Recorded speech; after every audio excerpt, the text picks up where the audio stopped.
The 20th Congress is hereby called to order. May I request former Senate President Minority Leader Senator Vicente C. Soto to lead the chamber in prayer. Heavenly Father, we come before you today with humble hearts, seeking your presence, your wisdom, and guidance. In these challenging times for our nation, we ask that you shine your light upon every heart and every decision made in the service of the Filipino people. Lord, we pray for integrity to prevail over dishonesty, for humility to overcome pride, and for truth to silence deception. May those entrusted with leadership walk in righteousness, accountability, and genuine concern for the common good. Grant us the courage to do what is right, even when it is difficult. And dear God, give us wisdom to choose what is just over what is convenient.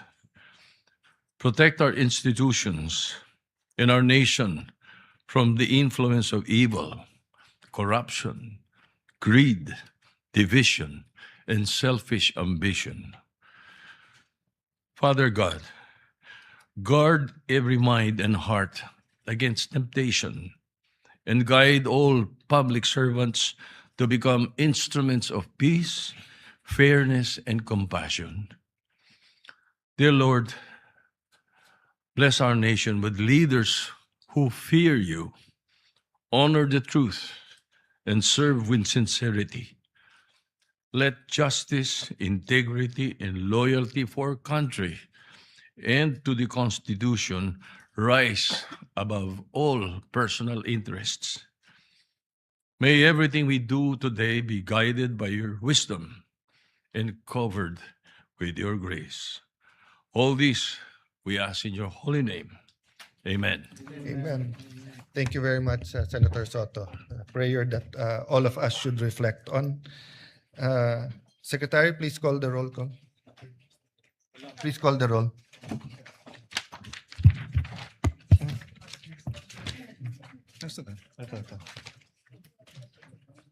Roll call of members. The Honorable Senator Aquino, Senator Cayetano Pia, Senator De La Rosa, Senator Ejercito, Senator Escudero, Senator Estrada, Senator Gatchalian, Senator Go, Senator Ontiveros, Senator Lacson, Senator Lapid, Senator Ligarda, Senator Marcoleta, Senator Marcos,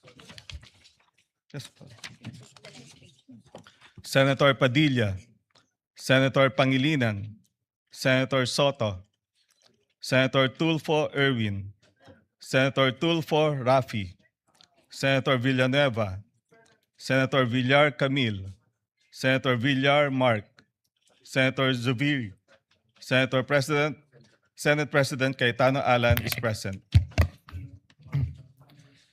With 22 senators present, the chair declares the presence of a quorum. Mr. Majority President. Leader. Thank you. Mr. President, before we proceed, may I just be allowed to respectfully acknowledge some guests from the gallery? We have guests of our Senate President, Alan Peter Cayetano, Mayor Sammy Co of Pagadian City, who's here with us, guests of Senator Mig Zubiri, my kababayan, the pride of Bulacan, Mr. Juanito Torres, a well-known artist from the great town of Pulilan, Bulacan. He's also with us. Guests of this representation, Mr. President, Councilor Jervy Cruz of Nampicuan, Nueva Ecija. He was the UAAP men's basketball most valuable player, Mr. President, from the UST Growling Tigers. We welcome all of them in this August chamber, Yes. Mr. President. Thank you for being with us today. Majority Leader. Thank you, Mr. President. At this juncture, I move that we dispense with the reading of the Journal of the 64th Session, May 18, 2026 and consider the same as approved. Any objection? Hearing none, the motion is approved. Mr. President, I move that we proceed with the reference of business. Is there any objection? There being none, the motion is approved. The Secretary will now read the items in the reference of business. Bills on first reading. Senate Bill number 2126, an act establishing the National Measurement Institute of the Philippines and appropriating funds therefore by Senator Lapid.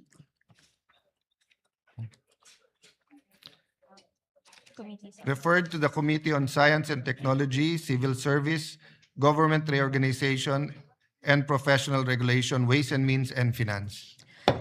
Senate Bill number 2127, an act extending the corporate life and expanding the powers of the Philippine International Trading Corporation, amending for the purpose PD number 1071, otherwise known as the Revised Charter of the Philippine International Trading Corporation by Senator Lapid.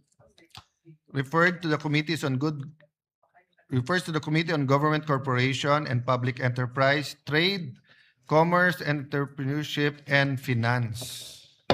Resolutions. PSR 386, resolution congratulating and commending Albert Ian de los Santos for his historic gold medal performance and record-breaking feat in the men's 71 kilogram category at the 2026 IWF Junior World Championship in Ismailia, Egypt by Senator Lapid. Referred to the Committee on Rules. 387, resolution congratulating and commending Filipina Tech leader Kat Borlongan for being honored as a Knight Chevalier of the National Order of Merit, Order National du Mérite by the Republic of France by Senator Lapid. Referred to the Committee on Rules. 388, resolution urging the Department of Health to strengthen food safety, sanitation, and public health measures following the discovery of drug-resistant bacteria in street-sold palamig beverages in Tondo, Manila by Senator Lapid. Referred to the Committee on Health and Demography. 389, resolution congratulating and commending Team Pilipinas and Siniende of St. Pedro Poveda College for winning the gold medal in the Open Hip Hop Division of the 2026 International All-Star Federation Dance Worlds Championship held in Orlando, Florida by Senator Lapid. Referred to the Committee on Rules. 390, resolution urging the Land Transportation Office to conduct a comprehensive study on the implementation of programs promoting the use of reflective and high visibility gears during nighttime to enhance road safety and prevent accidents nationwide by Senator Lapid. Referred to the Committee on Public Services. 391, resolution congratulating and commending Regine Velasquez Alcacid for being named as the first ever Woman of the Year by Billboard Philippines by Senator Lapid. Referred to the Committee on Rules. Committee reports. Committee report number 63 submitted by the Committee on Local Government on House Bill number 7554 introduced by Representatives Fresnedi and Miraflores, an act declaring December 19 of every year as a special non-working holiday in the city of Muntinlupa to be known as Muntinlupa Foundation Day, amending for the purpose RA number 9191, otherwise known as an act declaring the first day of March of every year as a special non-working holiday in the city of Muntinlupa to be known as the Muntinlupa City Charter Day, recommending its approval without amendment. Sponsor Senator Estrada. To the calendar for ordinary business. Committee report number 64 submitted by the Committee on Local Government on House Bill number 7555 introduced by Representatives Tolentino and Miraflores, an act declaring September 6 of every year as a special non-working holiday in the municipality of Mendez Nunez, province of Cavite, to commemorate its founding anniversary, recommending its approval without amendment. Sponsor Senator Estrada. To the calendar for ordinary business. Committee report number 65 submitted by the Committee on Local Government on House Bill number 142 introduced by Representatives Olivares and Miraflores, an act declaring February 13 of every year a special non-working holiday in the city of Parañaque, Metro Manila, amending for the purpose RA number 11460, recommending its approval without amendment. Sponsor Senator Estrada. To the calendar for ordinary business. Committee report number 66 submitted by the Committee on Local Government on House Bill number 761 introduced by Representatives Matugas and Miraflores, an act declaring January 16 of every year a special non-working holiday in the municipality of Dapa, province of Surigao del Norte, in celebration of the feast of its patron saint, the Holy Santo Niño, recommending its approval without amendment. Sponsor Senator Estrada. To the calendar for ordinary business.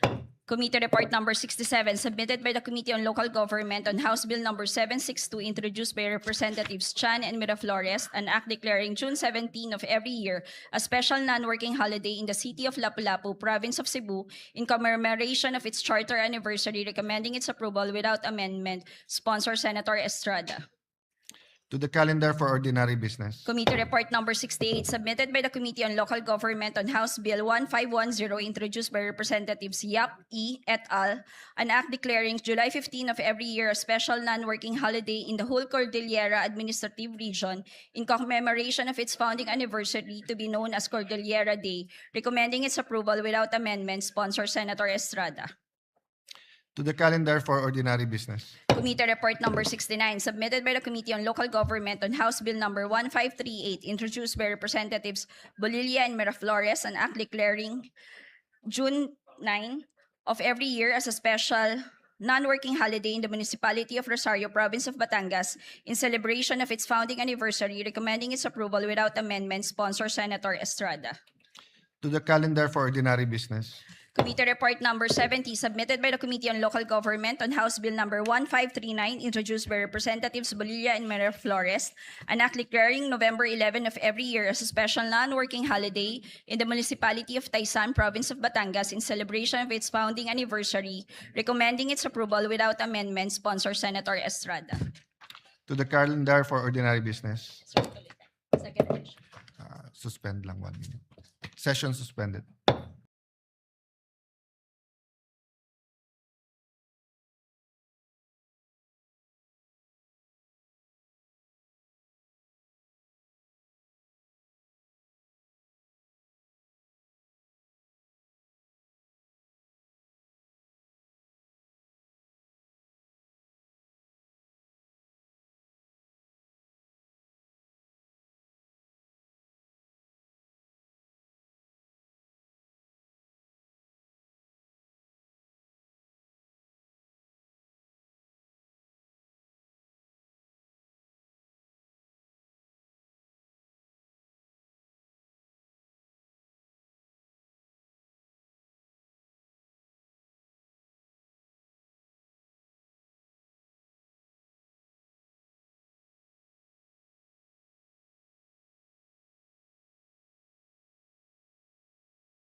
of Representatives informing the Senate that on May 5, 2026, it passed the following House bills in which it requests the concurrence of the Senate.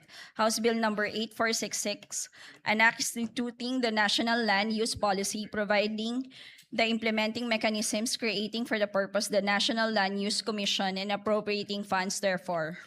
Referred to the Committees on Sustainable Development, Goals, Innovation, Futures Thinking, and Finance. 8647, an act strengthening and expanding the Pantawid Pamilyang Pilipino program, amending Republic Act number 11310, otherwise known as the Pantawid Pamilyang Pilipino Program Act.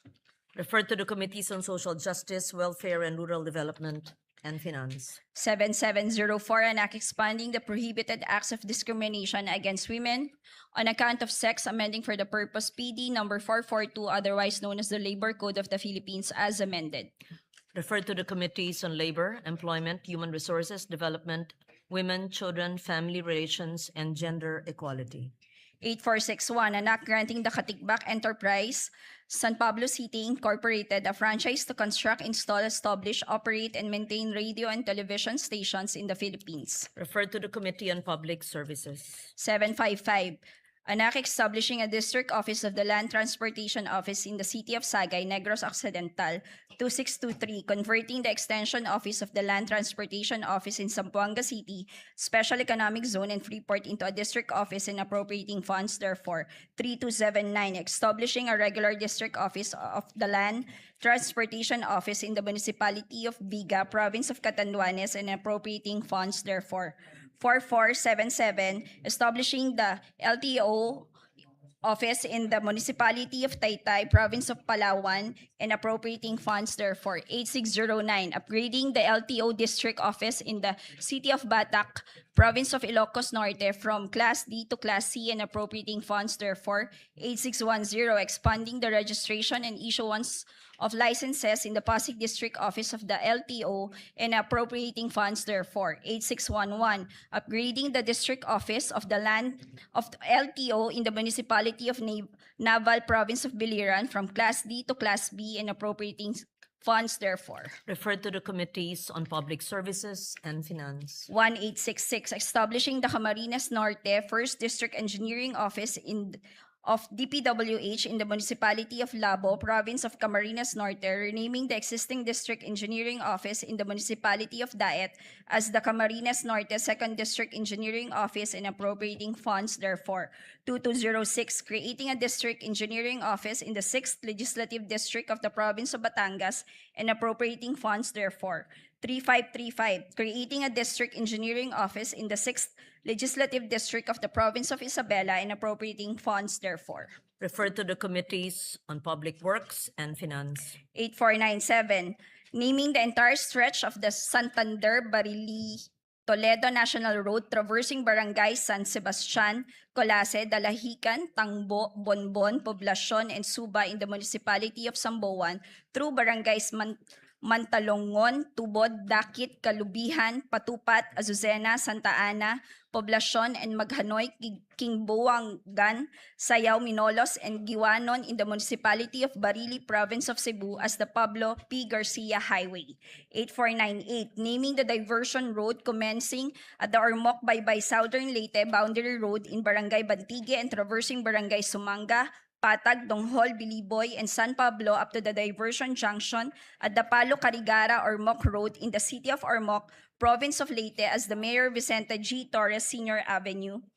8499, naming the road from Barangay West Junction of Hermosilla Drive through Barangay North Rizal Extension Road up to Barangay Donghol, Donghol Lake Imelda Road, which is also referred to by the Department of Public Works and Highways as the Ormoc Lake Imelda National Tertiary Road in the city of Ormoc, province of Leyte as the Judge Benjamin Pongo Sr. Avenue. Referred to the Committee on Public Works. 8496, renaming the Tawi-Tawi Regional Agricultural College as the Tawi-Tawi State College, expanding its curricular offerings and strengthening its governing board. Referred to the Committee on Higher Technical and Vocational Education. 857, 7. Converting the Balicuatro College of Arts and Trades in the Municipality of Allen, Province of Northern Samar into a polytechnic institution to be known as the Northern Samar Polytechnic Institute and appropriating funds therefore. 8578. Establishing a polytechnic institution in the Municipality of Mutyong, Province of Samar to be known as the Mutyong Polytechnic Institute and appropriating funds therefore. 8579. Converting the Cagayan de Oro School of Arts and Trades in the City of Cagayan de Oro into a polytechnic institution to be known as the Cagayan de Oro Polytechnic Institute and appropriating funds therefore. 8580. Converting the Northern Mindanao School of Fisheries in the Municipality of Buenavista, Province of Agusan del Norte into a polytechnic institution to be known as the Northern Mindanao Polytech Institute and appropriating funds therefore. 8581. An act establishing a polytechnic institution in the Municipality of Pulangi, Province of Albay to be known as the Pulangi Polytechnic Institute and appropriating funds therefore. 8582. Converting the Dipolog School of Fisheries in the City of Dipolog, Province of Zamboanga del Norte into a polytechnic institution to be known as the Zamboanga del Norte Polytechnic Institute of Fisheries and appropriating funds therefore. 8583. Converting the Agusan del Sur School of Arts and Trades in the Municipality of Prosperidad, Province of Agusan del Sur into a polytechnic institution to be known as the Agusan del Sur Polytechnic Institute and appropriating funds therefore. 8584. Converting the Sorsogon National Agricultural School in the Municipality of Castilla, Province of Sorsogon into a polytechnic institution to be known as the Sorsogon Polytechnic Institute and appropriating funds therefore. 8612. Establishing a polytechnic institution in the Municipality of Santa Maria, Province of Bulacan to be known as the Santa Maria Polytechnic Institute and appropriating funds therefore. Referred to the Committees on Higher Technical and Vocational Education and Finance. 8626. Establishing a College of Medicine in the Eastern Samar State University in the City of Borongan, Province of Eastern Samar and appropriating funds therefore. 8627. Converting the South Cotabato State College in the Municipality of Sorala, Province of South Cotabato into a state university to be known as the South Cotabato State Universities and appropriating funds therefore. Referred to the Committees on Higher Technical and Vocational Education, Ways and Means, and Finance. 839. An act declaring Can Umantad Falls located in Barangay Kadapdapan, Municipality of Kandihay, Province of Bohol, an ecotourism site. 842. Declaring Cancoca Hills located in Barangay Cambane, Municipality of Kandihay, Province of Bohol, an ecotourism destination. 901. Declaring Mabanog Falls located in Barangay Darapuay, Municipality of Bansalan, Province of Davao del Sur, an ecotourism site. And 1005. Declaring the Congressman Edelmiro A. Amante Sr. Mapaso Resort and Adventure Nature Park located in the Municipality of Santiago, Province of Agusan del Sur, an ecotourism zone. Referred to the Committees on Tourism, Environment, Natural Resources, and Climate Change and Finance. 1663. Establishing the Battle of the Sibuyan Sea Memorial Shrine in the Municipality of Kahidjokan, Province of Romblon, and declaring it a tourism destination. Referred to the Committees on Tourism and Finance. 1664. Declaring the Binukot Beach area located in Barangay Bunsuran, Municipality of Ferrol, Province of Romblon, an ecotourism destination. Referred to the Committees on Tourism, Environment and Natural Resources, and Climate Change and Finance. 1665. Declaring the Kolong Beach located in the Municipality of Corcuera, Province of Romblon, a tourism destination. And 1666, declaring the Municipality of San Jose, popularly known as Isla de Carabao, Province of Romblon, a tourism destination. Referred to the Committees on Tourism and Finance. 1667, declaring the Looc Bay area located in the Municipality of Looc, Province of Romblon, an ecotourism destination. Referred to the Committees on Tourism, Environment, Natural Resources, and Climate Change and Finance. 1668, declaring the Payayasog Beach located in Barangay Mangansagag, Municipality of Corcuera, Province of Romblon, a tourism destination. 1669, declaring the ruins of Cota de San Jose located in the Municipality of Corcuera, Province of Romblon, a tourism site. 1672, declaring the Siki It Elepante Rock Formation located in the coast of Barangay Labnig, Municipality of Corcuera, Province of Romblon, a tourism site. Referred to the Committees on Tourism and Finance. 2928, declaring the Municipality of San Fernando, Province of Romblon, a tourism development area. 8562, declaring the municipality of Columbio, province of Sultan Kudarat as tourism development area. 8563, declaring Bangal Caves located in the municipality of Ragay, province of Camarines Sur as ecotourism destination. Referred to the Committees on Tourism, Environment, Natural Resources, and Climate Change, and Finance. 8564, declaring Barangay Managa in Sitio Balutakay, Municipality of Bansalan, Province of Davao del Sur, as a farm tourism destination. Referred to the Committees on Tourism and Eight- Finance. 8565, declaring the Pasig Islet located in Barangay Bato, Municipality of Santa Cruz, Province of Davao del Sur as an ecotourism site. 8566, declaring Barangay Kapatagan in the City of Digos, Province of Davao del Sur as tourism destination. 8568, declaring the Bakhawan Eco Park located in Barangay New Buswang, Municipality of Calibo, Province of Aklan as an ecotourism zone. Referred to the Committees on Tourism, Environment, Natural Resources, and Climate Change, and Finance. 8569, declaring the immediate environs of the National Shrine of Padre Pio, commonly known as Padre Pio Shrine, located in Barangay San Pedro, City of Santo Tomas, Province of Batangas, as a tourism destination. 8570, declaring the municipality of Barlik in Mountain Province as a tourism development area. Referred to the Committees on Tourism and Finance. 8571, declaring the Palani Beach located in the municipality of Balod, province of Masbate as an ecotourism destination.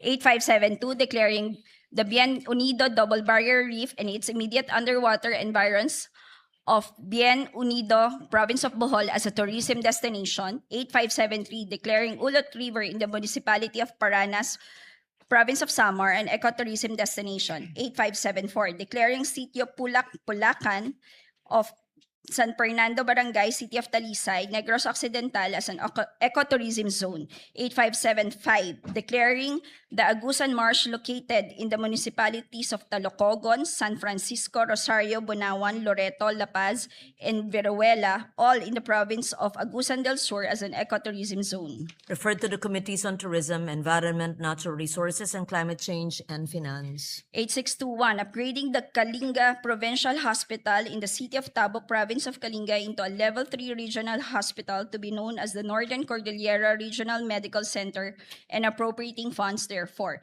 8622, establishing in the city of Valencia, province of Bukidnon, a multi-specialty hospital and research center to be known as the Bukidnon Farmers Research and Medical Center and appropriating funds therefore. And 8623, renaming the Jose B. Lingad Memorial General Hospital in the city of San Fernando, province of Pampanga, to Jose B. Lingad Medical Center, increasing its bed capacity from 1,000 to 1,500 beds, upgrading its professional healthcare services and facilities, authorizing the increase of its medical personnel and appropriating funds, therefore repealing for the purpose RA number 11359. Referred to the Committees on Health and Demography and Finance. 8457, granting a legislative franchise to Cagayan 1 Electric Cooperative to construct, install, establish, operate, own, manage, and maintain a distribution system for the conveyance of electric power to the end users in the city of Tuguegarao and municipalities of Peña Blanca, Enriles, Solana, Amulong, Piat, Santo Niño, Tuwao,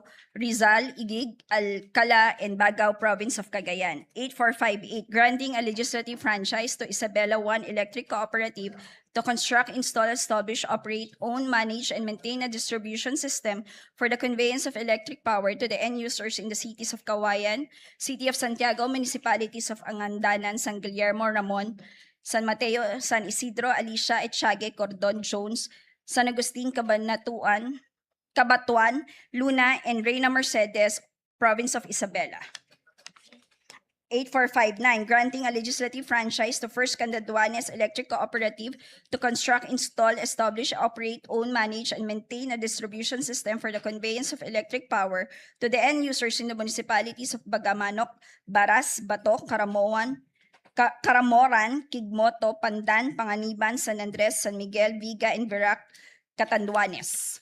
And 8460, an act granting a legislative franchise to Occidental Mindoro Electric Cooperative to construct, install, establish, operate, own, manage, and maintain a distribution system for the conveyance of electric power to the end users of Magsaysay, San Jose, Rizal, Calintaan, Sablayan, Santa Cruz, Mamburao, Abra de Ilog, Paluan, province of Occidental Mindoro. Referred to the Committee on Public Services. Madam President, if I may. Majority Leader. Thank you. Madam President, before we proceed, may I just be allowed to recognize some guests from the gallery? Guests of Senator Ligarda, Regional Director John Montero of BJMP Region 6, and Mr. Sergio Dava Jr. of the Provincial Government of Antique. Also, guest of this representation is Kasim Mirza from the University of Santo Tomas. We welcome all of them in this August chamber. We welcome you to the Senate. Madam President, having closed the period of interpellation, may I be allowed to respectfully move that we resume consideration of Senate Bill number 1511 under Committee Report number 15. This is the bill strengthening the protection of parents against hospital detention. I so move, Madam President.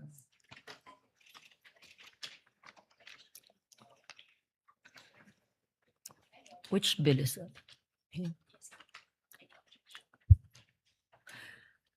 Any objection? Hearing none, the motion is approved and consideration of the said measure is now in order. Please proceed. Thank you, Madam President. This juncture, I move to open the period of individual amendments and with the consent of the body, may we recognize, Madam President, Senator Risa Ontiveros and to propose, not proposing na. Oh, the chair, the sponsor of the measure, Senator Risa Ontiveros, to propose amendments, Madam President. I so move. We recognize Senator Risa Ontiveros for the period. Is this committee amendments? This is individual amendments, Madam President. Individual amendments? Yes. But Senator Ontiveros is a sponsor. Yes, Madam President. Please proceed. Thank you, Madam President. Madam President, I thank Senators Sherwin Gatchalian, Joel Villanueva, and Robin Padilla for their proposed amendments, enhancing the provisions of Senate Bill 1511, or the Enhanced Anti-Hospital Detention Act. Page 1 amendment from Senator Gatchalian. On page 1, line 12, after the conjunction or, delete the word carers and replace with the word caregivers. I so move, Madam President. No objections? It's adopted. Thank you, Madam President. Page 2 amendment. I Yes, see Madam Senator Pia The lady Cayetano. from Taguig and Patero, Senator Pia Cayetano, seeking the floor. May I move that she be recognized, Madam We President? recognize Senator Pia Cayetano. Thank you, Mr. President, Madam President. Her Honor will recall that this representation waived our right to interpellate on the condition that we would be allowed to ask clarificatory questions during the period of the amendments. Does Her Honor recall? Yes, Madam President. Yeah. So what I'll do, Mr. President, is I'll just make a prefatory statement now because my amendment is actually in this line now, in line 13. So if with the permission of the sponsor, may I proceed? Yes, Madam President, by all means. Just to be clear about it, the amendment was accepted. Yes, And- I'm on the next. I'm on to And the we are next. on to the next, and we recognize Senator Pia. Thank you, Mr. President. So I'd like to put on record that this bill that Her Honor is sponsoring is an amendment to the bill that I sponsored and that became law over a decade ago. I don't even remember the year. Do we remember the year? I just want to put it on record kung gaano katagal na yon and how we appreciate that Her Honor is chairman of the Committee on Health at the time that she was handling this. 2007, so 19 years ago na. It honestly feels like maybe 6 years ago, but it's 19 years ago. So it is high time, and I thank the sponsor for taking the time to revisit this law. Even after we passed it, we received many reports on how the situation of yung detention of patients has improved, but then we would still continue to have to intervene many times because this situation still kept coming up. So this representation is thankful that we have the opportunity to strengthen this law even further. And so, as I mentioned, I requested for the opportunity to ask clarificatory questions, and in the interest of time and ease of to make it easier to make for everyone to engage to contribute to the amendments, I will also make my observations and clarificatory questions, which is necessary for the amendments I'm going to make in a timely manner. So on that note, Madam President, my amendment is still on page 1, and that is why I stood up now. It is on line 13.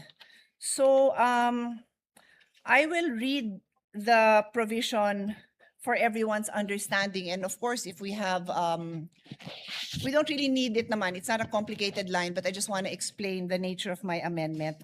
So the existing provision with the amendment of Senator Gatchalian reads, it shall also be unlawful to detain the relatives, representatives, or caregivers of such patients, as well as the newborn child in the case of maternity patients. So that is where my question is. On line 13, there is reference to the newborn child.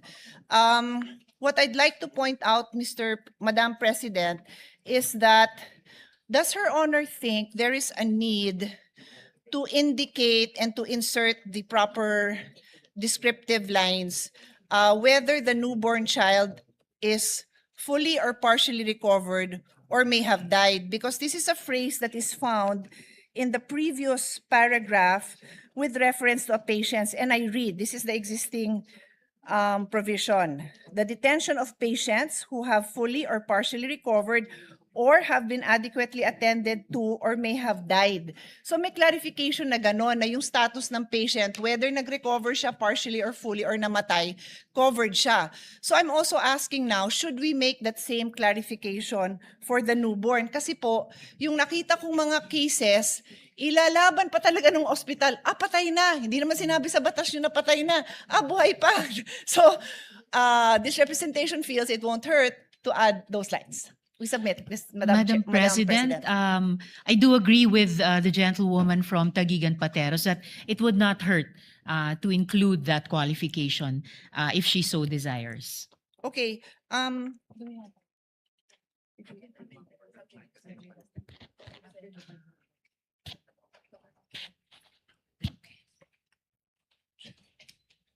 Then we will make the amendment, Madam President. I can get back to Her Honor. It's a very simple line naman. So let me just propose it. We can proceed so we don't delay. And then I'll get Yes. back to this line. Yes, Simple Madam lang naman. President. It will I'll be, ask my legis staff as well to formulate of course. this. I would just like to clarify, before this, we accepted the amendment, and this will be another sentence, the next sentence. May you just please read it, and then we say subject to style, or depending on the consultation with the sponsor. Yes. Well, the more, main, more or less subject to style, it would be newborn child who has fully or partially recovered or who has been adequately attended to or who may have died. Similar to the above provision. We submit, Madam President, subject to style. If the sponsor so agrees, then the amendment you're supposed to accept it if you would agree. Just to add, Unless Madam there's any President, to objection. my earlier acceptance, although this second paragraph of Section 1 is originally supposed to refer to that nefarious practice of palit ulo, but as I mentioned, it would not hurt if the gentlewoman so desires to add that qualification of whether having fully or partially recovered and having been adequately attended to or may have died to the phrase newborn child, Madam President. It is therefore accepted by the sponsor. It is accepted, Madam Subject to President. I just style. made of record that the original focus of this paragraph was that palit ulo practice. That is But just to be clear, the focus doesn't change. This amendment in fact strengthens that whether buhay po or patay na po, covered, hindi nila pwedeng, it strengthens the right That of is understood. the mother to Yes. to be able to bring home her child. Yes, Madam Yes. President. And we recognize the Minority Leader, Senator Soto. I will concur with the subject to style, but just as a reminder, editorial amendment.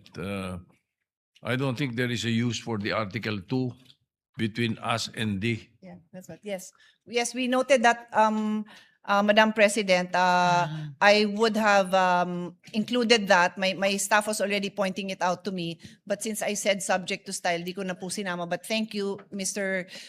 Minority Floor Leader, dahil yun din po ang nakita natin. Thank you for that.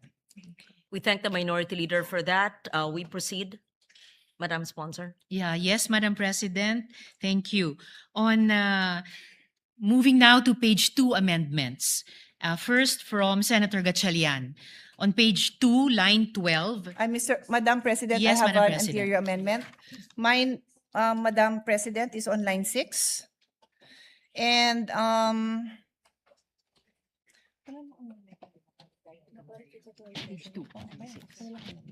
so actually, there may be no need for an amendment. It's just to clarify the intention here so that again, when this bill, when these amendments become law, we make it very clear what the legislative intent is. So I'd like to read this into the record so that our colleagues who are following along with us can follow the discussion. No? This paragraph is about the patient who expresses a desire to be admitted to a non-private room and yet naipasok siya sa private room. So, explain ko lang po ang concern ko. No? So, I'll read that paragraph first. The amendment of the sponsor states, patients who stayed in private rooms shall not be covered by this act. So, ibig sabihin, hindi ka pwede mag-avail ng itong anti-detention kung nasa private room ka. Unless the said patient, notwithstanding one's expressed desire to be admitted to a non-private room, was admitted to a private room for the following reasons. A, no non-private room is available in the hospital, medical city, etc. B, the physician or other medical professionals of the hospital, medical clinic, or other facility deemed it to be in the best interest of the patient to be admitted. So the observation and the legislative intent that I want to put on record is on letter B, na kaya naipasok sa private room ang pasyente dahil yung doktor niya or other professional, medical professional of the hospital or health center deemed it in the best interest of the patient to be admitted. Yun ho ang intention, tama ba, Madam Sponsor? That's right, Madam President. Okay. And so, what this representation would like to emphasize now is that the legislative intent for the physicians overriding the desire, the expressed desire of the patient to be put in a non-private room is only for purpose of showing that in this case, that patient will be allowed to avail of the non-detention of this law. They can avail of this law. In other words, we are not liberalizing or changing the rule that the patient's desires will always govern. A doctor, medical professional cannot override a patient's desire in other cases. Limited to dito sa topic ng non-hospital detention. Tama ho ba, Madam Sponsor? Yes, Madam President. One bill, one topic. Yes. So yun lang naman, again, to put it there, because minsan nako-quote yung bill, alam nyo naman, nako-quote, tapos hindi naman yan yung intention natin dito. So nagkakasundo po tayo ng sponsor. Yun lang po. Thank you very much. Thank you. Yes. What is the next amendment of Senator Pia? Just for my Yes, clarification. we recognize the Minority Leader. Yes, thank you, Madam President. Just for my clarification. So kapag ikaw ay nasa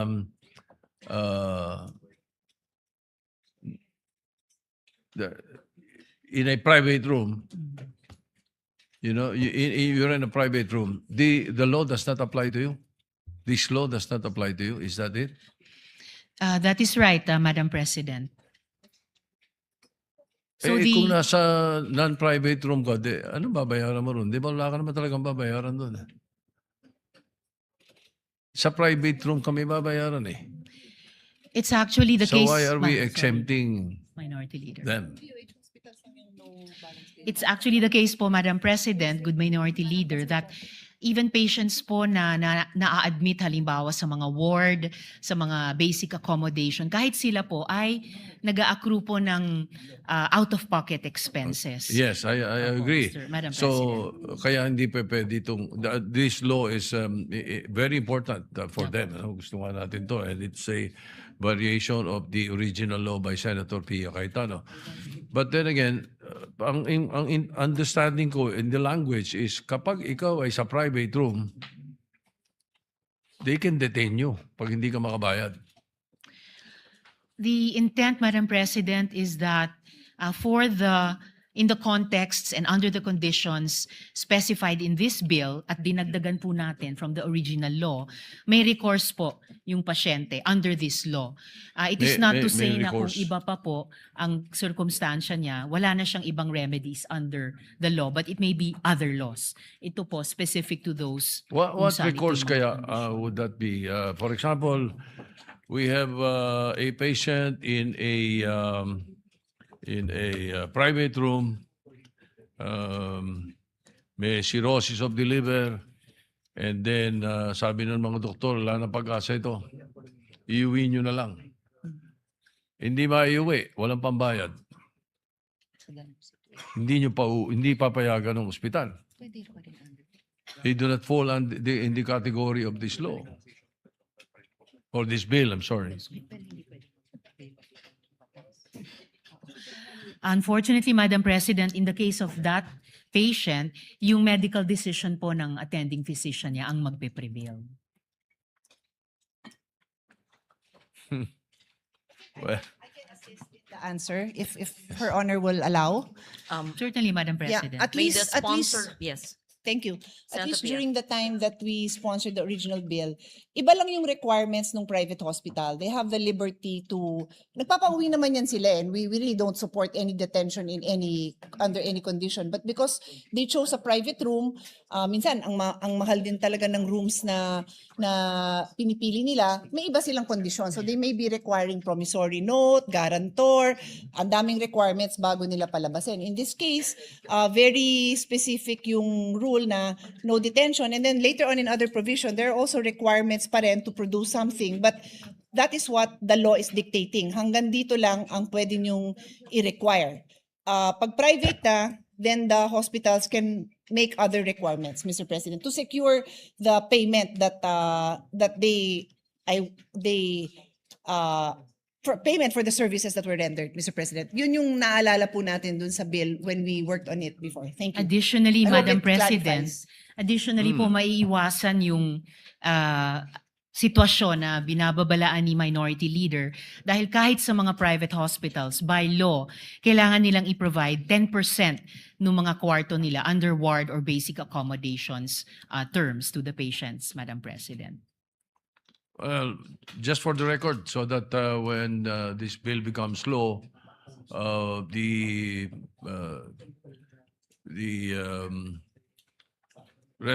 not resolution, but the explanation of the sponsors are placed on record. So just in case it is questioned on this particular issue. And the I point just of the wanted to Minority place that Leader on is the record. protection on the part of those availing Yes, of so the those who cannot pay. who Anyway, cannot ju- pay, but in a yes. private room. We just Yes. wanted to place it on record. Thank you. Thank you. Thank you, Senator Minority Soto. Leader, Madam President. Senator Cayetano is finished with her We're on page amendments. 2 Yeah, amendments, we're Madam just President. following the sequence, so I have Okay. more when Her Honor Yes. gets to the page and number that I'm at. Thank you. Thank you. We recognize Senator Erwin Tulfo. If the lady sponsor would allow it, Madam President, I just Yes, Madam want- President. Gusto ko lamang po kasing linawin, nabanggit po kasi kanina na may mga pasyente pong sila po kasi ang namimili na ilagay sila sa pribadong kwarto. Sa amin pong public service, sa aking pong tanggapan, kadalasan po na ini-interview po namin ay bakit ka pumasok sa private room gayong wala ka naman palang kakayahan na magbayad. Ang sagot po lagi sa amin, Madam President, good lady sponsor, ay emergency po. Puno po lagi ang mga ward, ang mga free ward. Kaya napipilitan pong silang sinasabi sa ospital na kung maaari ilagay ang kanilang pasyente sa private ward, sa private room. Minsan po alam nila na napakamahal po ito pero gusto lang po siguro nilang mailigtas ang kanilang mahal sa buhay. Kaya po, kasi ang sinasabi kadalasan ng ospital, ala po kaming kwarto, ala po kaming higaan para sa inyo. Kailangan po ninyong ilipat ang inyong pasyente. Dito po nagkakaproblema.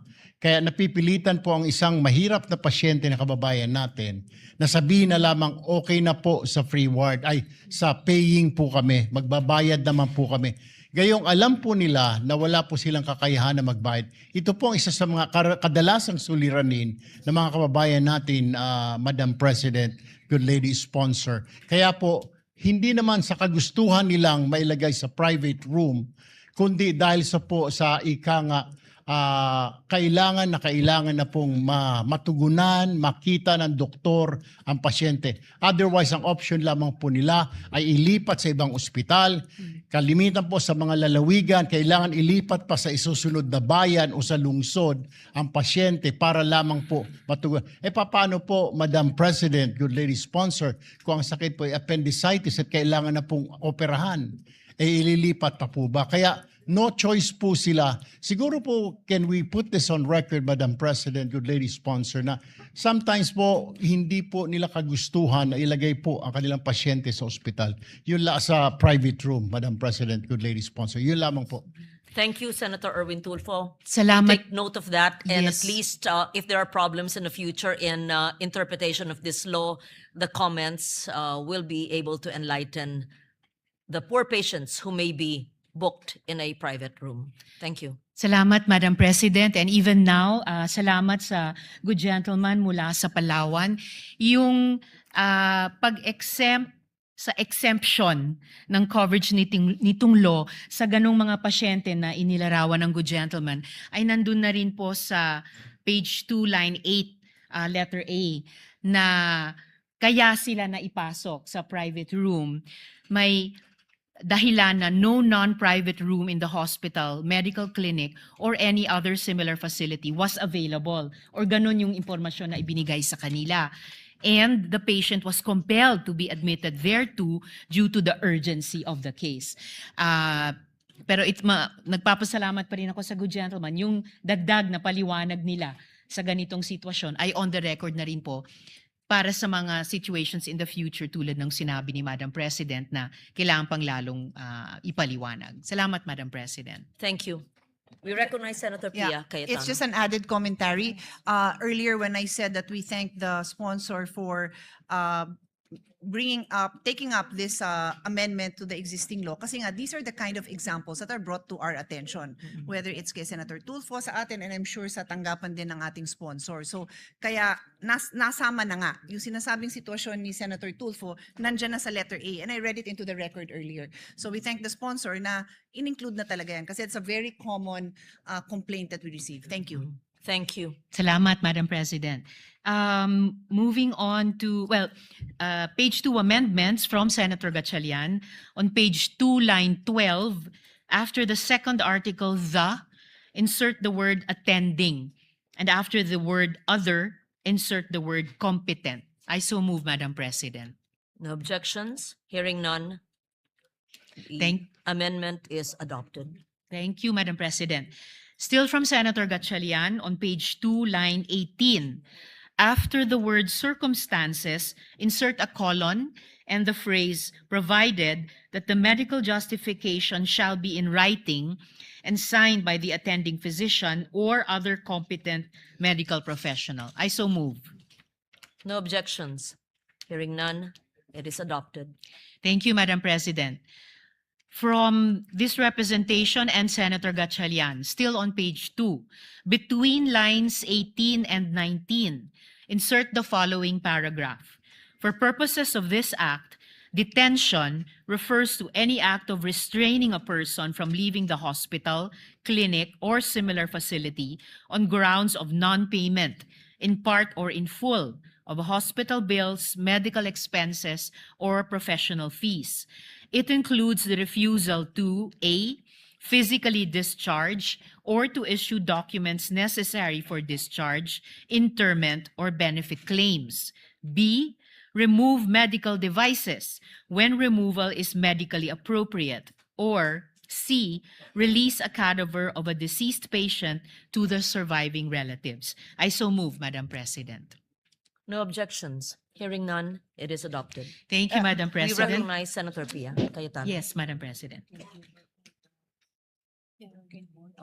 I actually defer to the wishes of the sponsor. Just like to point out that in the definition of detention, and I don't have a copy, so this is just from what I heard, Her Honor made reference to the detention of the patient. But when we defined earlier, in the earlier provisions, we referred to the caregiver and the newborn. So does Her Honor think it might be better that we also mention them, the patient, the caregiver, and the newborn, for consistency, Madam President? I would be accepting of that, Madam President. And is there an amendment? Subject to style, Madam President. The addition of those. Yeah, Terms. the amendment would be after the word patients, the caregivers, or the newborn. We submit. May we hear the whole sentence from the sponsor? As I understand it from the... Sorry, Yes, Madam President. The complete reference in the earlier paragraphs also make note of relatives and representatives in addition to caregivers. So I can write down the complete line if Her Honor wishes, or we can just add it. The intention is Yes, Madam not to President. limit it. The To intention the- is not to limit it to patients, To the but to patient. include everyone else that Yes. was mentioned earlier, that if they cannot detain those persons. The caregiver and The newborn relatives baby. and or representatives. Yes. That is the intention. So we'll include that same enumeration in this provision. I don't have a copy, I'm sorry, so I can't make reference to which line because I don't have a copy of the amendment. Yes. Again, Madam President, I accept subject to style. Thank you, Senator Cayetano. Thank you, Madam Sponsor. Thank you, Madam President. And just for the record, Madam President, the proposed amendments clarify and strengthen the definition of detention by expanding coverage beyond physical restraint to include indirect or administrative acts that prevent or delay lawful discharge or release. The revisions also broaden the scope of covered facilities expressly, and here this speaks to the concern of the gentle lady from Taguig and Pateros, expressly include caregivers and deceased patients and clarify prohibited acts such as withholding discharge documents, delaying cadaver release, or refusing medically authorized device removal. These changes close interpretative loopholes, align the definition with actual detention practices, such as palit-ulo, and strengthen patient protection consistent with the intention of RA 9439. Moving on, Madam President, from... Sorry. Yes, Madam Yeah. President. Again, this issue is so close to my heart, so I'm just randomly thinking of other situations. Did Her Honor, or for that matter, any of our colleagues, come across situations where yung gamit nung pasyente hindi nire-release? Kasi tinatanong ko yung staff ko ngayon, parang meron ding ganon. So baka we should consider that even the belongings, because it could, imagine now that people bring their laptop, yung mga long staying doon, baka may dala pang, di naman refrigerator, pero baka may dalang, pwede may nagpapasok ng refrigerator now that I remember.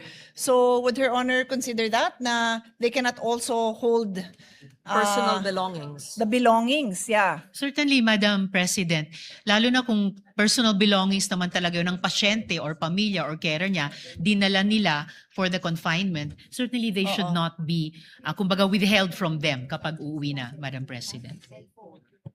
So actually, sabi nga po ng staff ko, medyo maraming report na kinukuha yung cellphone. So I will draft an amendment and then balikan na lang po natin. I will submit the language in a while. Yes, thank you for that. We take note of that. Thank gentlewoman. you. Thank you, Madam President. Oo. Yes, Madam We President. recognize Senator Erwin Tulfo. Majority Leader. Thank you, Madam President. Good lady sponsor. Nais ko lamang pong idagdag sana kung wala pa po dito, ay nabanggit po kasi ni Senadora Pia na yung mga laptop at cellphone. May mga nangyari na rin po na kukunin na lamang po ng tatay o ng asawa yung pasyente sa ospital at wala pong pambayad, pinapaiwan po yung kanyang hanap buhay. Tricycle o jeepney, minsan po ay wala pong mga cellphone. Ang pinapaiwan po ay tinatanong, may traktor ka ba? Hand traktor. No choice po kundi gagawin po ng pasyente, ng asawa o ng tatay, iiwan po ang kanyang pangkabuhayan. Jeepney, tricycle driver, tricycle, traktor, hand tractor, Madam President, good lady sponsor. So, just in case kung wala pa po, baka pwede isama na ho natin na wag naman na hanap buhay po yun eh. May lalabas niya nga po yung kanyang anak, asawa, subalit yung kanyang pangkabuhayan naman po ay mawawala. Thank you, Madam President. What is the amendment of Senator Tulfo then? Gusto ko po sanang maisama po ito How kung do we phrase it? kung isama na rin po Yes. doon sa amendment Livelihood? po. Opo, na kay Senadora Pia, yung livelihood. Wag naman pong alisin yung livelihood, Madam President. And so we would include personal belongings and livelihood? Is that what the sponsor would agree to? Again, Madam President, probably subject to style, but I fully recognize the not just concern but real situations na inilalarawan ng good gentleman mula sa Palawan. Kaugnay nung dati ring mga or kasalukuyang practices na pinapipirma ng promissory note at kailangan may collateral. Paano nga po kung walang collateral or maika-collateral yung tao na aabot pa hanggang sa mga kagamitan para maghanap buhay. So this amended law is intended or amendatory bill is intended to prevent such situations. So I would be open to adding language reflecting the concern raised by the good gentleman. Thank you. Madam President, Yes, if I may. Majority Leader. Madam Yes. President, we have been talking about the proposed amendment of the distinguished gentleman from Palawan, and right now, Senator Pia and our minority leader are coordinating with each other with the right word that will be introduced later on. So we would like to put that into the records. Madam President, if I may I just move for a minute suspension? Session suspended.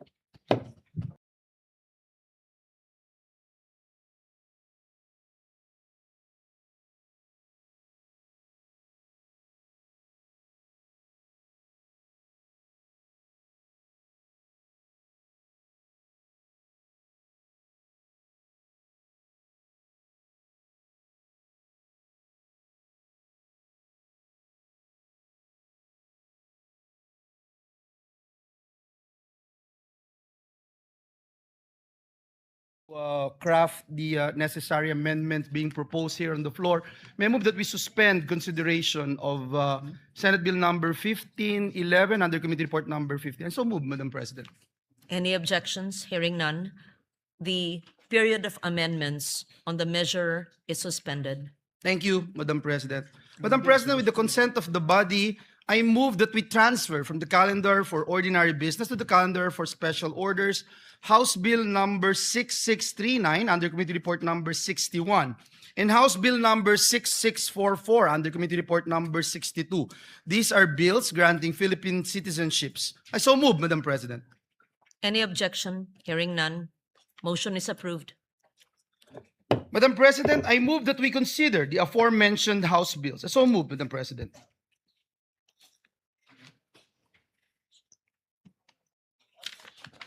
Any objection? Hearing none. The motion is approved. Secretary, please read into the record the title of the bills without prejudice to inserting into the record the whole text thereof. House Bill number 6639, an act granting Philippine citizenship to Benny Francois Boatwright III. House Bill number 6644, an act granting Philippine citizenship to Matthew James Ramos.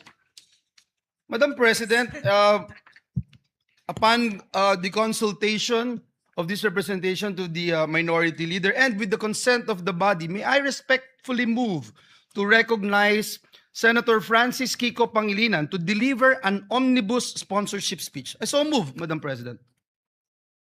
We recognize Senator Kiko Pangilinan for his sponsorship. Yes, please proceed.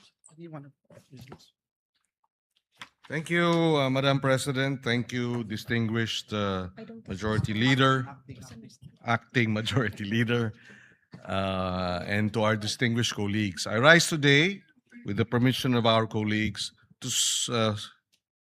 for an omnibus sponsorship of two committee reports.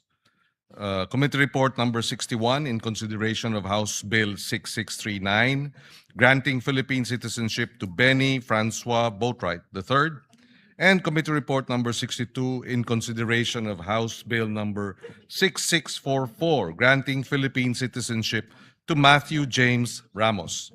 These measures correspond to Senate Bill 5095, authored by Senate President Alan Peter Cayetano, Senator Pia Cayetano, and Senator Bongo, granting Philippine citizenship to Benny Boatwright, and Senate Bill number 1613, authored by Senator Bongo, granting Philippine citizenship to Matthew James Ramos.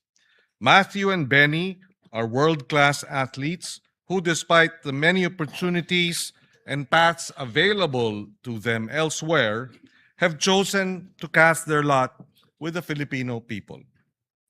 Pinili nila hindi lang lumaban para sa bandila natin, pinili rin nilang maging bahagi ng ating kwento bilang isang bansa. Matthew James Ramos is a decorated wrestler and a proud son of Filipino Pangasinense Father Chris Crescente Holanday Ramos. Kahit na ipinanganak at pinalaki sa Estados Unidos, pinili ni Matthew na bigyang karangalan ang kanyang mga ninuno, hindi lang sa salita, kung hindi sa sakripisyo, sa paninindigan at serbisyo sa Philippine sports. At the height of a promising wrestling career in the United States, Matthew made the life-changing decision to represent the Philippines in international competitions and help elevate the sport of wrestling in the country. Among his outstanding accomplishments, Matthew was runner-up in the 2023 NCAA Championships and was hailed as Purdue University's 60th All-American. He is a two-time NCAA qualifier and a two-time Big Ten place winner, finishing 7th in 2022 and 3rd in 2023. He became the 2022 U.S. Open champion in the 57-kilogram category and reached the NCAA Championships round of 12 in the 133-pound division that same year. He was also a two-time NWCA, National Wrestling Coaches Association Scholar, All-American, and at a young age, captured the 2018 Cadet World Championship in the 51-kilogram category. He was ranked among the top wrestling recruits in the United States by Flow Wrestling, Intermat, and the Open Mat. Yet, despite these accolades and the many doors open to him in America, Matthew Ramos chose the Philippines. He embraced not only our food, from adobo to dinuguan, and to balut. If you are able to eat balut, you are very, very Filipino in that sense. But also the deeper values that define us as a people. Respect for elders through po and opo. The importance of family. During the hearing, I think 6 or 7 or 8 of his family members and his fiancée or his girlfriend was there. And he brought the warmth of the Filipino spirit and of community.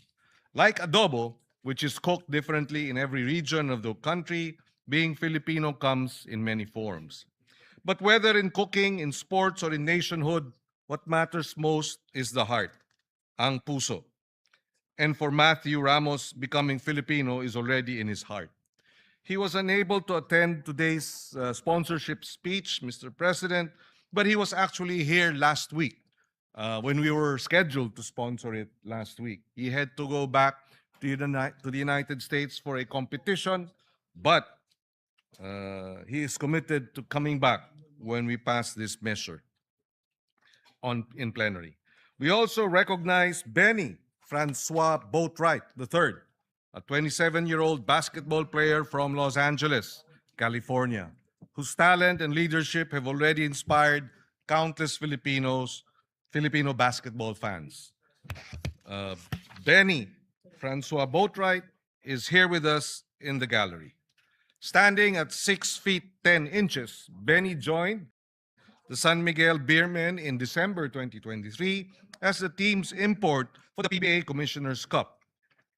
He played a crucial role in leading the Beermen to the championship, delivering 19 points, 13 rebounds, 8 assists in the title-clinching Game 6.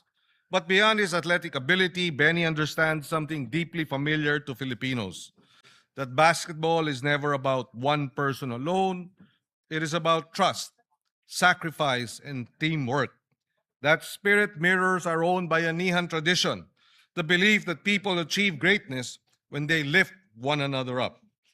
By embracing the Philippines and choosing to stand with Filipino athletes, Benny Boatwright strengthens not only our basketball program, but also our hopes of excelling on the international stage, defending our Asian Games title, and one day returning to the Olympics. In recognizing the sincere desire of Matthew James Ramos and Benny Francois Boatwright III to become Filipinos, these bills seek to honor not only their achievements as athletes, but also their genuine commitment to our flag, our people, our culture, and our nation. For citizenship is not defined solely by jus soli, meaning right by birthplace, or jus sanguinis, meaning right by blood. As people have moved since the beginning of time, citizenship is also defined by the right by choice. Citizenship is also defined by choosing to carry the Philippine flag with pride and honor before the world. Mabuhay ang pinipili ang Pilipinas. Mabuhay ang nagmamahal sa Pilipinas. Mabuhay ang Pilipinas. May we request our colleagues, we urge them to support this measure and its immediate passing. Maraming salamat, Mr. President. Thank you, Senator Pangilinan. Majority Leader. Madam President, the gentleman from San Juan, Senator Jinggoy Estrada, would like to deliver his co-sponsorship speech. I move that he be recognized, Madam President.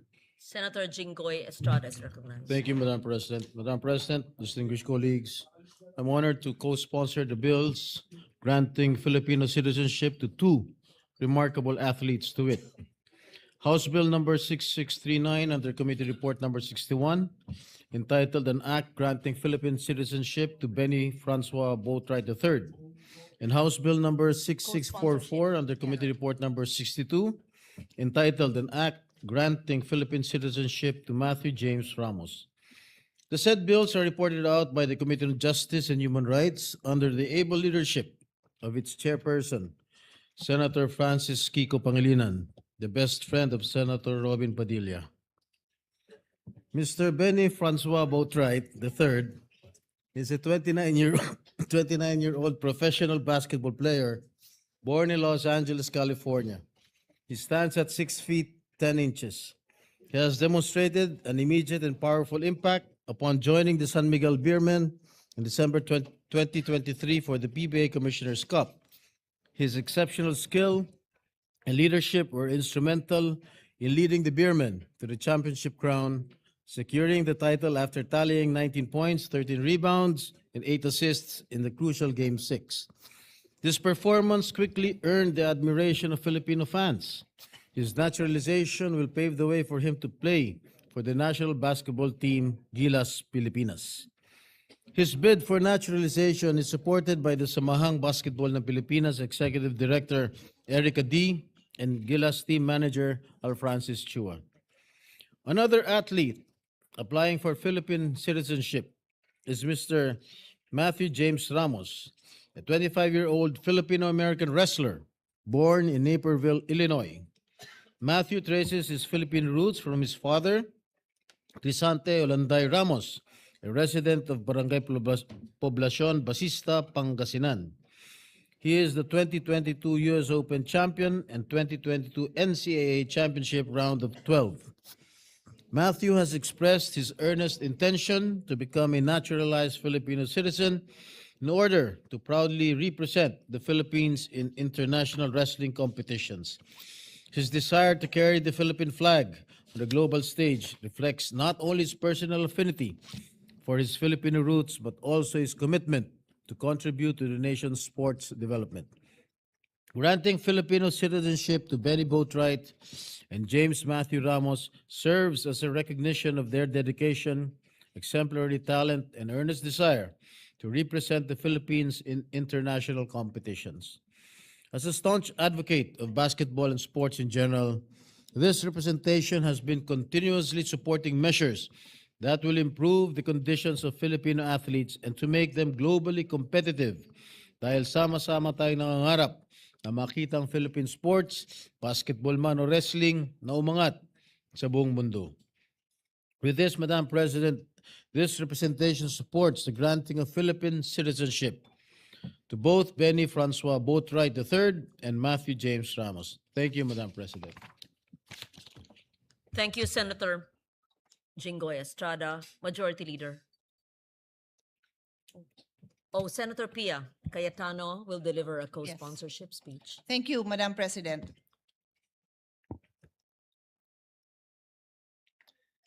Madam President, I rise to co-sponsor House Bill number 6639 under Committee Report number 61, granting Philippine citizenship to Benny Francois Boatwright III, and House Bill number 6644 under Committee Report number 62, granting Philippine citizenship to Matthew James Ramos. For Benny Francois Boatwright, as the primary author of Senate Bill number 1595, the Samahang Basketball ng Pilipinas, SBP, requested this representation to file this bill as it is a crucial step toward further strengthening our national basketball program. Since joining the San Miguel Beermen in December 2023, Boatwright has proven to be more than just a talented player. His impact and presence on the court was deeply felt by Filipino fans. He has demonstrated that what it truly means to contribute to Philippine sports with excellence, consistency, and a heart that has clearly found a home here. In fact, Boatwright's connection to our people predates his professional career. Growing up, he was surrounded by our community and culture and had many Filipino friends. This natural bond with our heritage is exactly why he has integrated so seamlessly into our local basketball scene. Since first arriving in 2023, Boatwright has consistently chosen to return to the Philippines, not merely as a place of work, but as a community with which he has formed a genuine and lasting bond. His contribution does not end in the PBA. If naturalized, he will play for Gilas Pilipinas in the Asian Games, the SEA Games, and in the 2028 Olympic qualifying cycle for the 2028 LA Olympics. Ultimately, Boatwright's value to this nation goes far beyond his performance on the court. His genuine love and affection for our people, our culture, and even our food is something that cannot be coached. For Matthew James Ramos, a 25-year-old Filipino-American elite wrestler who traced his heritage to his father, Crisente Holanday Ramos of Basista, Pangasinan, he intended to become a naturalized citizen to officially represent the Philippines in international combat sports competition, being supported by the Wrestling Association of the Philippines. Ramos holds an exceptional athletic record, highlighted by being crowned the 2018 Cadet World Champion, winning the 2022 US Open Championships, and finishing as the 2023 National Collegiate Athletic Association, NCAA, national runner-up for Purdue University, where he earned All-American honors. Demonstrating a rare balance of athletic and academic rigor, he maintained his standing as a two-time National Wrestling Coaches Association Scholar, All-American, and was recognized as one of the 2024 Outstanding Seniors by Purdue's College of Health and Human Sciences. Crucially, he brings this elite coaching expertise back home, committing to train, mentor, and uplift local Filipino wrestlers. His naturalization promises to elevate the Philippines on the global wrestling stage and serve as a powerful inspiration to the Filipino youth. In closing, granting citizenship to Boatwright and Ramos, who have both demonstrated excellence and commitment to the Philippines, is a recognition of the value they bring to our collective aspirations. I've always believed that sports is more than just a game. It is a platform. It is a platform for our youth to see what excellence looks like in action. Being an athlete has taught me important life values such as discipline, teamwork, time management, and commitment, all of which I use to this day. These are the same standards we now set forth for Boatwright and Ramos as they prepare to raise the Philippine flag. I ask for your support, my dear colleagues. Thank you, Madam President. Thank you, Senator Pia Cayetano. For another co-sponsorship speech, we recognize Senator Bongo. Mr. President, esteemed colleagues, as one of the authors of the bills in consideration, I rise today to co-sponsor the measures granting Philippine citizenship to Mr. Benny Boatwright III and Mr. Matthew James Ramos. At the outset, allow me to express my full support for these measures and thank the sponsor, Senator Kiko Pangilinan, for prioritizing these measures. The grant of Philippine citizenship through is a power recognized under our Constitution and exercised by Congress in favor of individuals who have shown not only merit and competence, but also a sincere commitment to serve the Filipino nation. Citizenship is more than a legal status. It is a bond of loyalty, responsibility, and shared purpose. In the case of these two athletes, we see individuals who are willing to carry our flag, represent our people, and contribute to the continuing development of Philippine sports.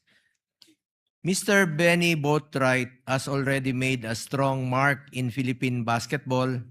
Napapanood niyo po siya sa PBA, sa ongoing PBA, no? Kaya lang na eliminated yata sila just last Saturday or Sunday. But anyway, since joining the San Miguel Beermen in 2023 PBA Commissioner's Cup, he has shown exceptional talent, professionalism, and leadership on the court. His contribution helped the team capture the championship, and his performance proved that he can be a valuable addition to the future of Philippine basketball. As a potential naturalized player for Gilas Pilipinas, yun po ang pinaka kulang ngayon natin, no? Since yung mainstay natin sa Gilas Pilipinas na naturalized player na si Justin Brownlee ay hindi na rin po bumabata. Kailangan natin ng batang naturalized player. Mr. Boatwright brings size, skill, discipline, and experience that can strengthen our national team in international competitions. Pareho sila ni Brownlee. May mga 3 points shooting rin po ito. Magaling sa 3 points. His possible inclusion will not only improve our competitiveness, but will also contribute to our long-standing dream of seeing the Philippines stand proudly among the best basketball nations in the world. Lalong-lalo na po ngayon na napanalunan po natin ang first ever gold since 1962. After 63 years tayo nanalo muli sa Asian Games nung 2023 Asian Games. And we are now the defending champion. Paalala ko lang po kay Mr. Boatwright, as you take on this role, just a reminder to you, you are expected to maintain your health and fitness at all times. Be always fit. Being part of the national team is not just an opportunity, it is a responsibility that calls for dedication, sacrifice, and excellence. Always bear in mind your duty to support and elevate the team, guided by discipline in everything you do, both on and off the field. You must consistently keep yourself in peak condition, prepared to perform and compete at the highest level. Always eat Filipino food. Try to eat bulad also, my favorite. Likewise, we also recognize Mr. Matthew James Ramos, a Filipino-American wrestler whose Filipino roots trace back to Pangasinan through his father. Ito talaga, nanggaling po ito sa Pangasinan at pride natin ito. Mr. Ramos has clearly expressed his desire to become a Filipino citizen and to represent the Philippines in international wrestling competitions. This desire is not only merely symbolic, it reflects his respect for his Filipino heritage, his connection to our people, and his willingness to bring honor to the country through his chosen sport. Napakaganda po yung kanyang naging desisyon na muli na to represent the Philippines. With athletes like Mr. Ramos, we have an opportunity to further develop the sport, which will open more doors for Filipino wrestlers and raise our standing in regional and international tournaments. Mr. President, as chairperson of the Committee on Sport, I believe that our duty is not only to support athletes who already bring honor to the country, but also to strengthen the systems and opportunities that will allow Philippine sports to grow. The naturalization of Mr. Boatwright and Mr. Ramos forms part of this broader effort. It allows us to build stronger national teams, expand our national talent pool, and inspire young Filipinos to dream bigger, train harder, and believe that they too can represent the country with pride and excellence. These measures are not simply about granting citizenship to two deserving individuals. They are also about investing in Philippine sports and recognizing those who are ready to serve and honor the Filipino flag. Thank you po, Mr. President. Thank you po, Madam President. Thank you very much, Senator Bongo. Majority Leader. Madam President, to allow our colleagues to further study the measure, I move that we suspend consideration of the aforementioned bills. I so move, Madam President. Any objection? Hearing none. Motion. Senator Mig Zubiri, our former Senate President, is seeking the floor. I move that he be recognized, Madam President. Recognize Senator Mig Subiri. Thank you, Madam Tita Ganda of the Senate. Nice to see you smiling, former Yes, Senate President I had Subiri. a lack of sleep yesterday, Madam President. That's why I was not up to speed with what was happening. But anyway, Madam President,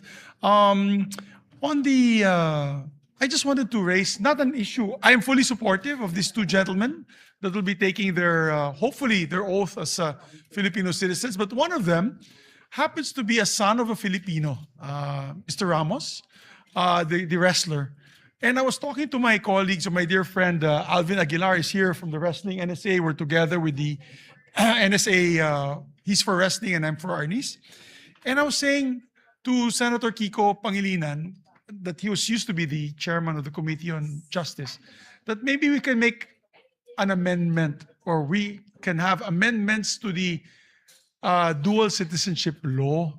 Kasi kung automatic na dapat kung yung nanay mo o tatay mo ay Pilipino, bakit pang dadaan sa ganitong proseso? Dapat automatic. Under the old law that Senator Frank Drilon passed, apparently there was a timeline, like a cutoff date, that everybody who had who were older and like they're already adults that wanted to be Filipino citizens again or be dual citizens, there was a cutoff date.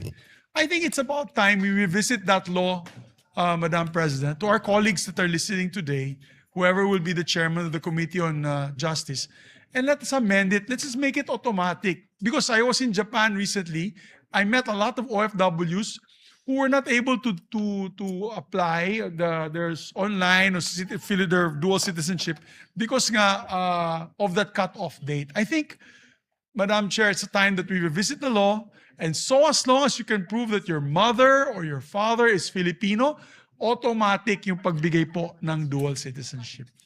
We take Thank you. note of that, Thank you very and much. this representation would be happy to support a bill. I just asked now the Secretariat, there is no amendment to the dual citizenship law. And if they can help us draft a amendment to the dual citizenship, then perhaps Senator Subiri can be one of the principal authors of the measure. We'll do that. Thank you. Thank you. Thank you. Majority Leader.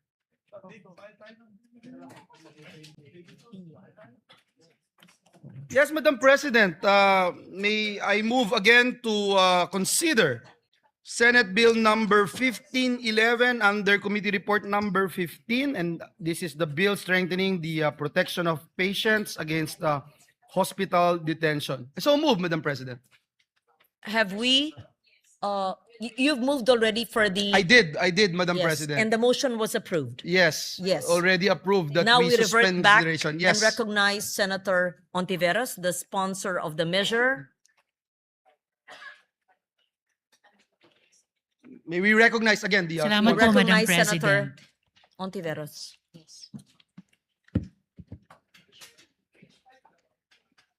Salamat po, Madam President. If I may, Madam President, pending confirmation from the gentlewoman from Tagican Pateros, if my proposed formulation of the question she raised and about which she will formulate an amendment is already acceptable to her, may I seek the permission of Yes. Madam President to proceed with the amendments of Senator Gatchalian? Please proceed. We Thank you. recognize Senator Pia Cayetano as well. All right, Madam President. Yes, Madam President, dear sponsor, on page 2, between line 18 and 19, the amendments which included this representation's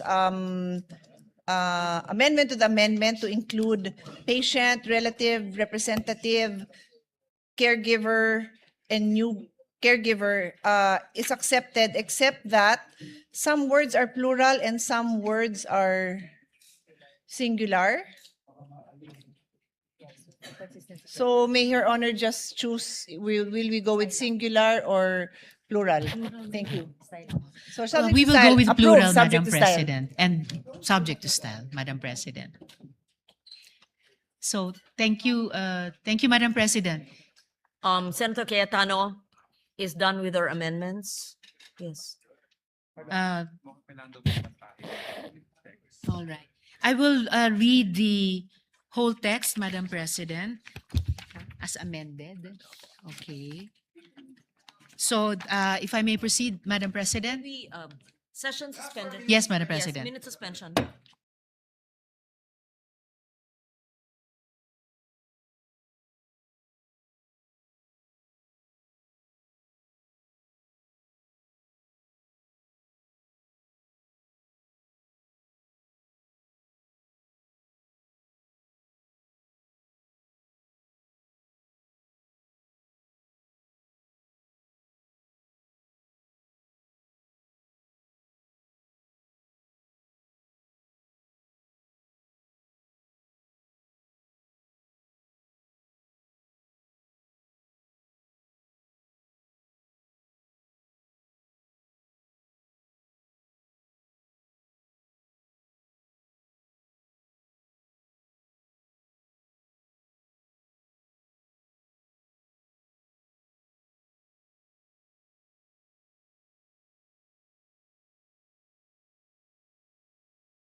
Senator Christopher Bongo, Chairperson of the Committee on Health and Demography, Vice Senator Risa Hontiveros. So moved, Mr. President. Is there any objection? Any objection? No objection. Motion is approved. Mr. President, Senator Joel Villanueva as Chairperson of the Committee on Higher Technical and Vocational Education, Vice Senator Loren Legarda. So moved, Mr. President. There's no objection. The motion is approved. Thank you very much, Senator Legarda. Senator Jinggoy Ejercito Estrada, Chairperson of the Committee on National Defense and Security, Peace, Unification, and Reconciliation, Vice Senator Loren Legarda. So moved, Mr. President. Is there any objection? If none, the motion is approved. Senator Christopher Bongo, retained as Chairperson of the Committee on Sports. So moved, Mr. President. Any objection? No objection. The motion is approved. Pang-health na, pang-sports pa. Senator Pia Cayetano, retained as Chairperson of the Committee on Sustainable Development Goals, Innovation, and Futures Thinking. I so move, Mr. President. If there is no objection, the motion is approved. Senator Loren Legarda, as Chairperson of the Committee on Basic Education, Vice Senator Bam Aquino. I so move, Mr. President. Is there any objection? Hearing none, the motion is approved. Senator Dante Marcoleta, as Chairperson of the Committee on Public Services, Vice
Turning advocacy into action.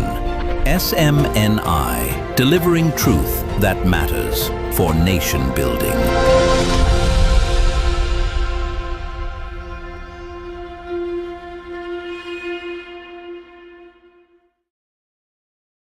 From colon and the following phrase up to the words having not fully recovered. Yes, that Yes, is Madam clearly Chair. understood. Yes, Sorry, Madam Chair. I would just like to see it in writing, just because I was conferring with my staff on my amendment on this same item, so I was not able to capture the actual amendment. It might be the same as mine, it might be different. I need time to just look at the actual amendment, Madam President. It is actually different, Madam President, and it's supposed to be the next amendment that I will read into the record, also from Senator Pia Cayetano.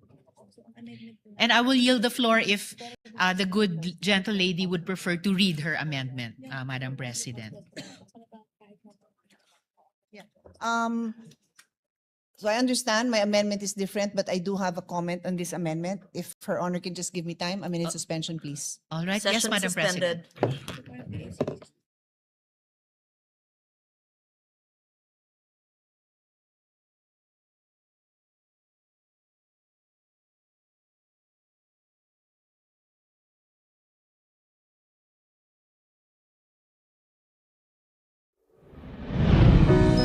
Taon-taon, kwento sa bawat kwento, katotohanan sa bawat katotohanan. Mula pa sa pasimula, malinaw ang aming misyon. Magbigay ng tamang impormasyon, maglantad ng katotohanan, manindigan, sa lahat ng oras, lalo na't kinakailangan. Hindi lang minsang kinilala, kundi muli at muli. Sa likod ng bawat pagkilala ay katotohanang naibahagi. Isang tinig na narinig. Isang katotohanang umabot sa bawat Pilipino. Sa kabila ng nagbabagong panahon, sa kabila ng mga pagsubok, mananatili ang aming paninindigan. Ang pundasyon namin ay katotohanan. Ang lakas namin ay tiwala ng mamamayang Pilipino sa loob at labas ng bansa. Maraming salamat po.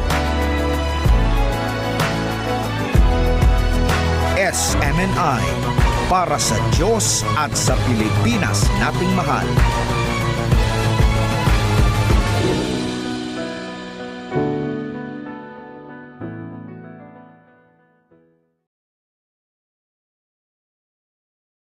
Recognize once again the sponsor of the measure, Senator Risa Ontiveros.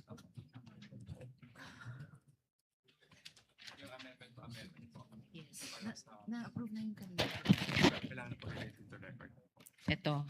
Thank you, Madam President. Just to read into the record, the earlier discussed and approved amendment of the good gentle lady from Taguigan Pateros, that provision will now read on page 2, between lines 18 and 19, insert the following paragraph. For purposes of this act, detention refers to any act of restraining a person, whether a patient, relative, representative, caregiver, newborn, or deceased person, from leaving a hospital, clinic, or similar facility on the ground of non-payment, in whole or in part, of hospital bills, medical expenses, or professional fees. It includes the refusal to A, physically discharge a patient or issue documents necessary for discharge, interment, or benefit claims. B, remove medical devices when such removal is medically appropriate. C, release personal belongings. And D, release the cadaver of a deceased patient to the surviving relatives. So for the record, Madam Chair. We therefore approve Yes, the Madam Chair. amendment just read by the sponsor. Thank you, Madam Chair. To proceed, still on page 2 from Senator Gatchalian. On page 2, line 30, after the word required, delete the preposition on and replace with preposition of. Further, on the same line, delete the word senior citizens and replace with the word patients. I so move. No objection. So Thank- approved. Thank you, Madam Chair. Madam President. Page 3 amendments now. Still from Senator Gatchalian. On page 3, line 2, after the word development, delete the colon and the phrase provided further that those patients who are partially recovered shall sign a waiver or undertaking that they are assuming the risk of the consequences for requesting for discharge despite having not fully recovered. I so move. No objection. Thank Amendment you, is approved. Madam President. We recognize Senator Yes, Madam Pia President. Cayetano. To repeat, the motion approved was to delete from colon and the following phrase up to the words having not fully recovered. Yes, that Yes, is Madam clearly Chair. understood. Yes, Sorry, Madam Chair. I would just like to see it in writing, just because I was conferring with my staff on my amendment on this same item, so I was not able to capture the actual amendment. It might be the same as mine, it might be different. I need time to just look at the actual amendment, Madam President. It is actually different, Madam President, and it's supposed to be the next amendment that I will read into the record, also from Senator Pia Cayetano. And I will yield the floor if the good gentle lady would prefer to read her amendment, Madam President. So I understand my amendment is different, but I do have a comment on this amendment. If Her Honor can just give me time, a minute suspension, please. All right, yes, Session Madam suspended. President.